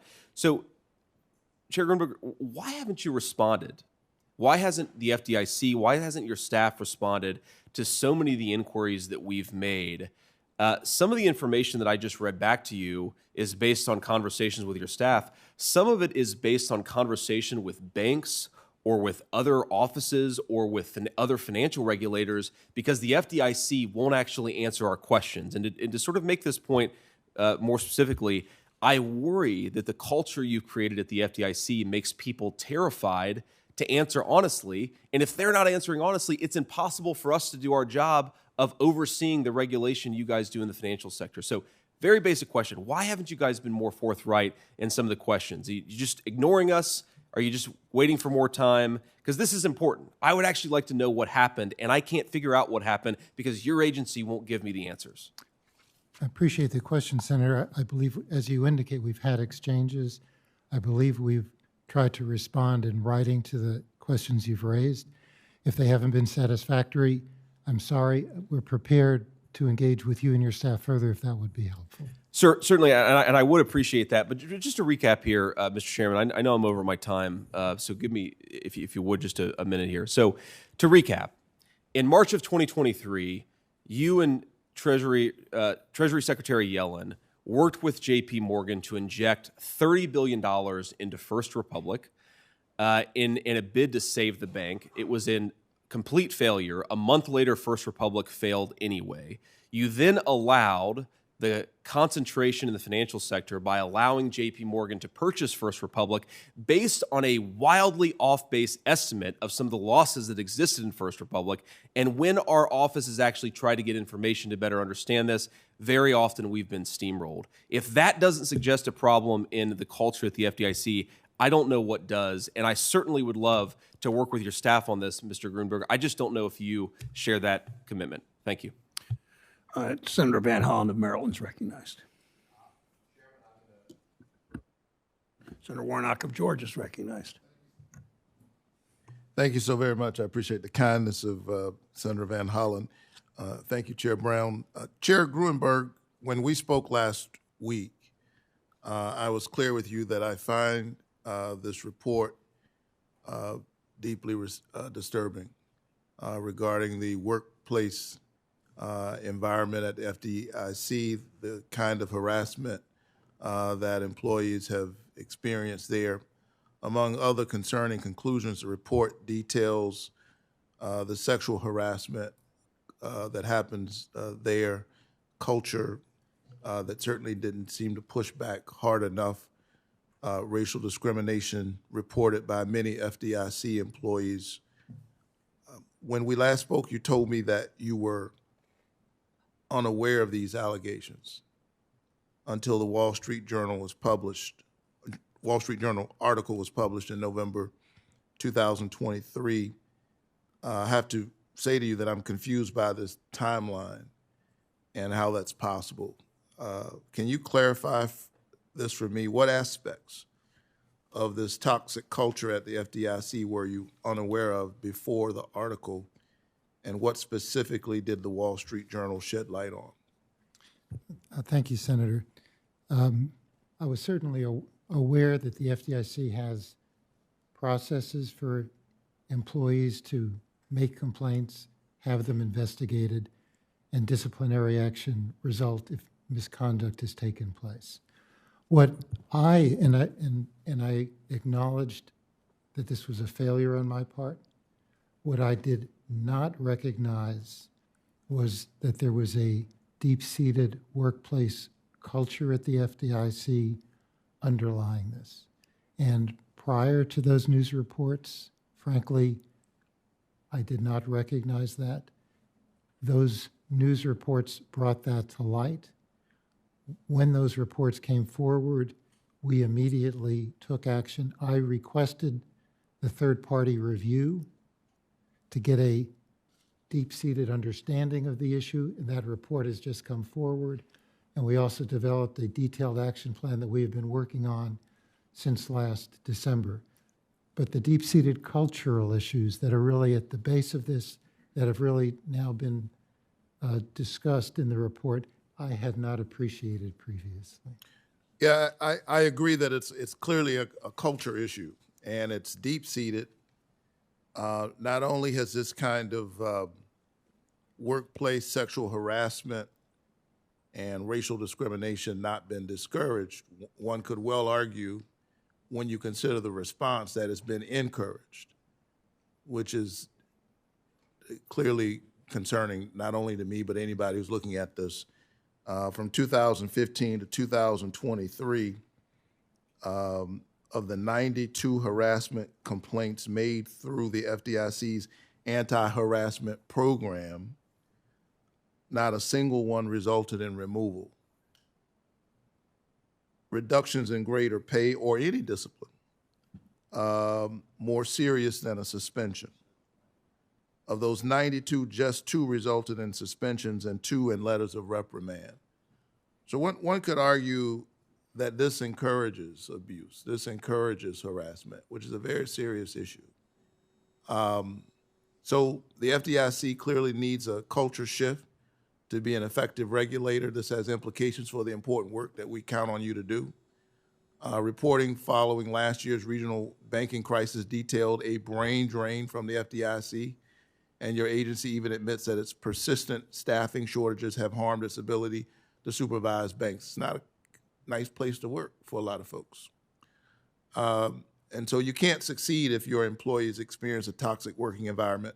So I will have more oversight questions for you to answer in writing, but as chair of the FDIC, the Financial Institutions and Consumer Protection Subcommittee, which is oversight jurisdiction over your agency, I want to ask about accountability going forward. This report offered multiple recommendations, all of which you've accepted, but I need a commitment from you to provide me and my subcommittee a written progress report and briefing on these recommendations within the next 90 days. We would be happy to do that, Senator. Thank you so much. I wish we had more time. This is a critical issue, but it's important that we all remain vigilant. Thank you. Thanks, Senator Warnock. Senator Brett from Alabama is recognized. Thank you, Mr. Chairman. Oh, let's get right to it. As a woman, the findings of the FDIC report are particularly disturbing. Hundreds of instances of gender discrimination, unsolicited sexual advances, harassment and assault, and even difficulty being promoted after having children. Let me repeat that individuals within a United States agency denied opportunities for women because they chose to have a family. One employee recounted being told by her supervisor, "You're a mother now. You don't belong in the workplace." That is completely and totally unacceptable. In the 234-page report, I do want to point out a few things. In 2013, OPM analysis said, quote, "The culture at the FDIC permits discrimination and in-group favoritism in relation to promotions and job assignments." Mr. Gruenberg, who was the chair of the FDIC in 2013? I was, Senator. Yes, sir. In 2015, a female employee was sent an explicit photo by her supervisor. She didn't report it after being warned, quote, "You don't report, you don't say anything because you end up getting fired," end quote. Mr. Gruenberg, who was the chair of the FDIC in 2015? I was, Senator. In 2017, a report of, quote, "a subtle and not so subtle bias against women in the FDIC, particularly women who speak out or dare to ask a question." This woman is going to dare to ask a question. Mr. Gruenberg, who was the chair of the FDIC in 2017? I was, Senator. I could go on, but you get the point. The FDIC was created to promote confidence in the American financial sector. Mr. Sue, do you believe that an agency described as misogynistic, abusive, toxic, instills trust and confidence in the American people? All the recommendations. Yeah, yes or no? Does that, if it is described as that, and you have said that you feel like this was an unbiased, non-political report, I have read your words. So my question to you is, do you believe an agency described as misogynistic, abusive, or toxic instills trust and or confidence in the American people? I believe the issues highlighted. No, need the to be question is solved do you think that instills confidence? If that's the way something's described, the answer is no. Can you not say no? Can you say no? Can you do that? We Because need to protect I people heard of the FDIC. I heard you earlier. This is actually really disturbing. I didn't expect to have to go back and forth with you on this. It is an easy answer. If an agency is described as those things, the answer is it does not instill trust in the American people. It does not create a culture where women feel like they want to work there, can succeed, which means there's a competency issue at the FDIC. That means when you just heard Senator Warnock talk about the brain drain is because of the culture. What woman would want to go work under these circumstances? The answer is zero. If we want to create a place where women can thrive, where women in the workforce feel like they can balance having a family and contributing to the greater good. It is an honor to work at any of the places that you all work, and the answer to the question is no. So let's try this again, Vice Chair Barr. Do you believe that the agency described as misogynistic, abusive, or toxic instills trust or confidence in the American public? I think the problems in that report are deeply troubling and So unacceptable. no. Do you agree? No. I agree that the agency has deep problems that they need to resolve. Guys, this is really frustrating. Chair Gruenberg, you have been either the chair, the acting chair, or vice chair about 15 of the last 18 years, or 18 years, maybe. I guess those three things. And then the 3 years you weren't one of those two things, you were a member of the board. Yes, Senator. As FDIC chairman, your responsibility is the day-to-day management of this organization. As the vice chair, it's to advise the chairman. As the board, is to ensure the day-to-day operations of a qualified management. It is clear that we need wholesale change. And I hope that these people will stop putting your career above the very people that you all serve. You said this is about people, this is about employees. In order to restore confidence, literally, it starts at the top. We need a change. The American people deserve a change. The FDIC was actually created to give them confidence in the financial system, and we need a wholesale change starting at the top. Senator Warren of Massachusetts is recognized. Thank you, Mr. Chairman. Everyone deserves a workplace that is free of discrimination and harassment. Chairman Gruenberg, the Republicans who have called today for your resignation are engaged in a purely political exercise. They want to replace you with Vice Chairman Travis Hill, who was the right-hand man to your Republican predecessor, who allowed the culture problems at the agency to fester. Your resignation would do nothing to improve the toxic culture at the FDIC, but it would give Republicans a veto over bank policy. Culture starts at the top, and it is your responsibility to fix this. So let me ask, do you commit to implementing all of the recommendations from the action plan and the independent review? Yes, Senator. We will be watching you to make sure that you keep your word on this. So let me turn to the purpose of this hearing. 2023 was the biggest year for bank collapses in our nation's history. In a span of 2 months, we saw the second, third, and fourth largest bank failures ever. Each of you has unfinished business needed to strengthen our financial rules and to prevent another crisis. First, executive compensation. The CEOs of the banks that failed walked away with millions of dollars each after they ran their banks into the ground. The FDIC, under Chair Gruenberg's leadership, and the OCC, under Acting Controller Sue, have finally revived a Dodd-Frank rule that would reform CEO pay packages so they do not incentivize excessive risk-taking. But the Fed has not joined them yet. Vice Chair Barr, will the Fed follow the law and join the FDIC and the OCC's proposed rulemaking on incentive-based compensation? We're committed to following the law, to having an implementing rule under Section 956.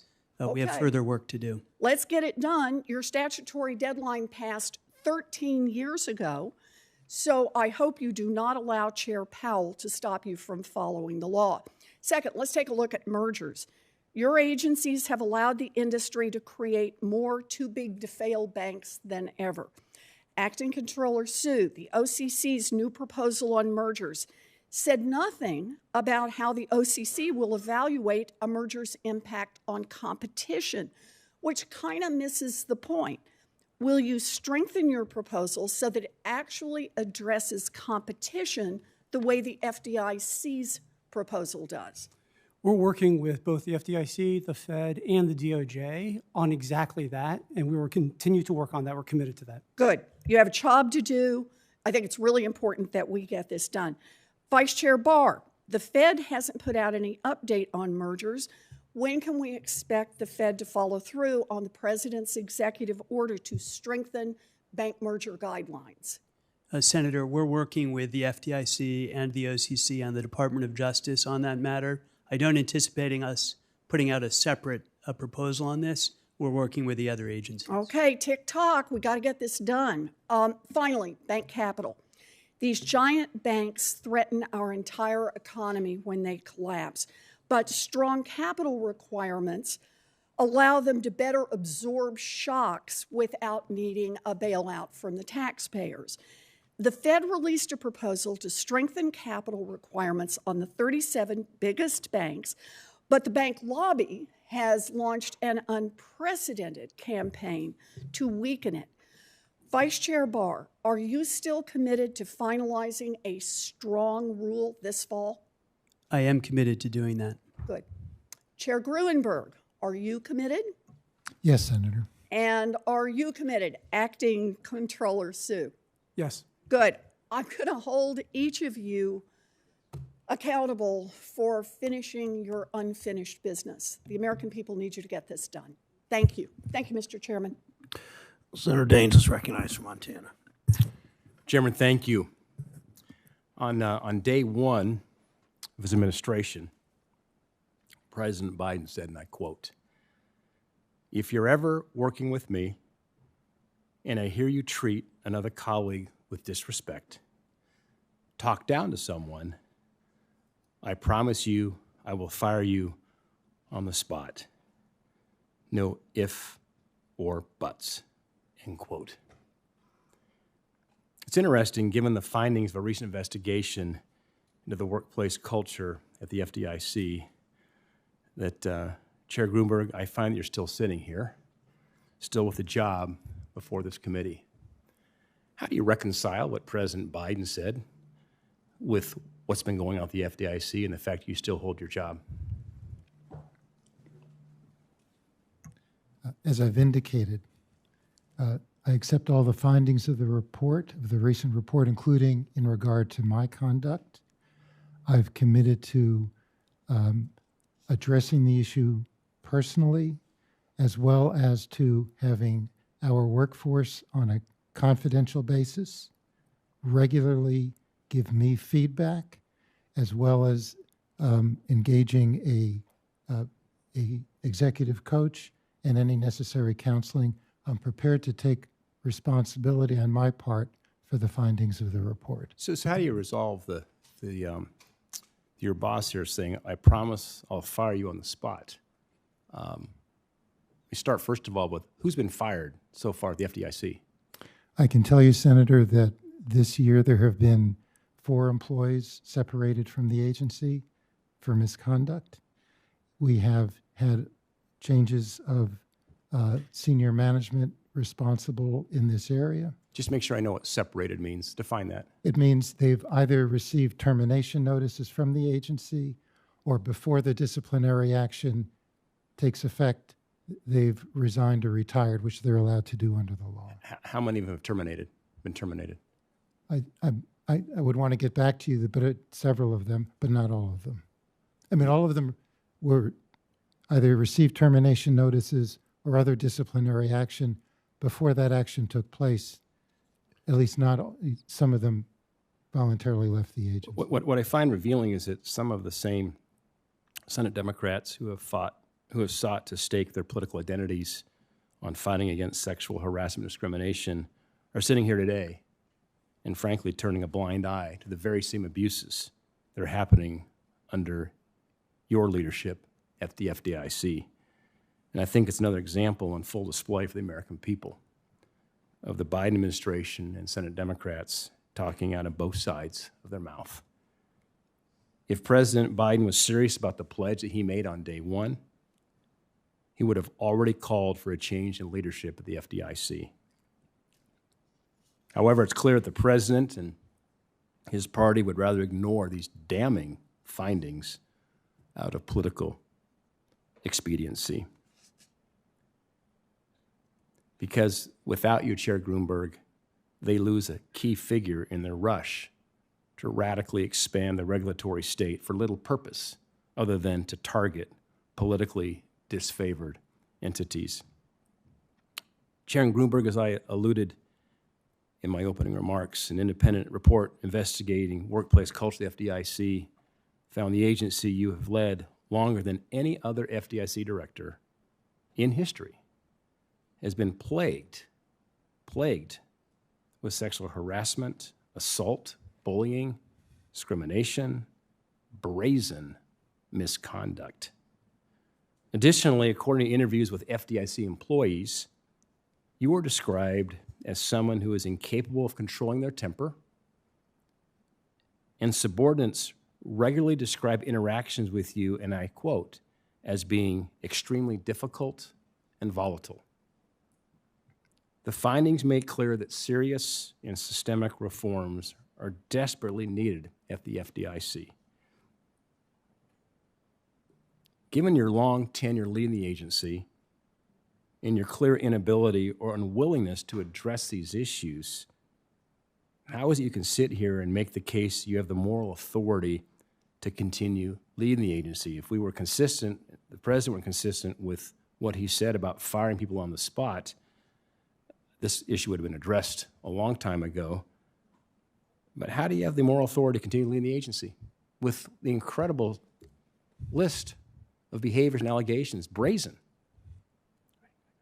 Senator, we have been engaged since the news stories came out last year in an all-agency effort, engaging employees across the agency in addressing these deeply, deeply troubling issues. We have a comprehensive action plan we're in the process of implementing. We've accepted all the findings of the new report and committed to implementing all of the recommendations. We've already started that process. We have engaged, as I've indicated, a broad participation in the agency. We are committed to following through, and I think I can provide the leadership to do that. Has the president asked you to resign? Yes, one last question. Has the president asked you to resign? Senator Van Hollen, you're recognized for 5 minutes. Thank you, Mr. Chairman. Welcome, everybody. And Mr. Gruenberg, let me start with you. And I associate myself with all the deep concerns expressed in the findings of the report, including those expressed by Senator Warnock. I have been listening to your testimony over C-SPAN before I got here. And I think each of us who asked you this question are repeating the question because we want your personal commitment to following through right away in implementing all of the recommendations. And I just want to say, I think we are going to be watching like a hawk to make sure that this happens. So do I have your personal commitment that you will immediately implement these reforms so that we can change the culture at the FDIC? Yes, Senator. We will, I think you hear loudly and clearly that that is going to be an absolute requirement going forward. Vice Chair Barr, I just want to pick up on a couple questions that some of my colleagues have asked, and I want to start with the issue of implementation of Dodd-Frank Section 956. As you know, this was required under the bill that passed over a decade ago now. I'm glad to see the NCUA signal their intent to propose this rule. I know the SEC has indicated they're moving forward. I've not seen any notice of proposed rule from the Fed. Can we get your commitment today that the Fed will quickly begin the process of implementing this law by issuing a notice to proposed rule in short order? Senator, in discussions with my colleagues, it became apparent that at the board, we believe we need to conduct some further analysis before deciding what steps to take. We are committed to following the law, to implementing Section 956, but we have further work to do. Well, you know, I know you haven't been at the Fed for the duration of this period, but it has been, we're close to 2 decades. And you agree that this is a requirement of the law, correct? Yes, Senator, I agree. It is required by the law, and we are committed to following the law. And isn't 20 years way too long to be making good on a legal requirement? Yes, in this case, the exact time period is shorter than that, but it is still a very, very long time. Yeah, right. Yeah, as a matter of years here. I just want to be clear. This is a case where non-compliance with the requirement is a real problem, and a lot of us have lost patience. So I hope you'll communicate that back to folks on the board and your colleagues. I will, Senator. On the issue, and I think Senator Smith raised the issue of the CRA and the fact that we've seen a lawsuit filed, a lot of forum shopping going on these days. But could each of you just take a moment to describe the due diligence you each went through in coming up with the rule? Obviously, this rule was way outdated. A lot of changes have occurred in the banking system. And it's also my understanding that you looked at the comments from all the stakeholders before issuing the rule. So if you could just emphasize what process you went through and why you think this upgrade was necessary, starting with you, Mr. Barr. Thank you, Senator. The Community Reinvestment Act has been absolutely critical for helping low and moderate income communities all across the United States. And the rule that we finalized really took into account comments from communities all over the country, from bankers of all sizes, from community organizations and civil rights groups. Staff worked for several years overall on this process, really to get that input in advance and to take it during the comment process. And I think the final rule is really a win for everybody. It really will help bring communities along in ways that have been really just essential for the future of our country. So I think the staff and the agencies did really extraordinary work to make sure that it was a lawful rule and an impactful rule. Thank you. Just very briefly from the other. Yes, Senator. After 25 years, it was, and all the changes in the banking industry over that period, it was absolutely essential to modernize and strengthen the Community Reinvestment Act to make it relevant to the changing nature of the banking market today. Failure to do that would make CRA increasingly irrelevant to expanding access to credit, investment, and basic financial services to low and moderate income communities and communities of color across the United States. And the process that went into developing that rule was extraordinary. We went through an advance notice of proposed rulemaking that was developed by the Fed that took public comment, and then went through a notice of proposed rulemaking when we again took broad comment. There was an extraordinary review done of every comment received, careful consideration in the final rulemaking, and it is a sound, balanced, and strong rule that will really make a difference in low and moderate income communities across the country. Thank you. Mr. Hsu.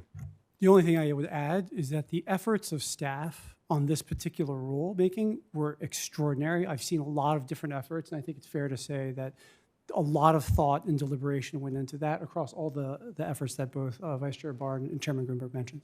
Thank you. Thank you, Mr. Chairman. Thanks, Chairman Hall. Thank you to your witnesses for joining us today. I look forward to working with you to strengthen our financial system. For senators who wish to submit questions for the hearing record, those questions are due 1 week from today, Thursday, the 23rd of May. To the agencies, please submit responses to questions for the record within 45 days from the day you receive them. Thank you again for your testimony. The committee is adjourned.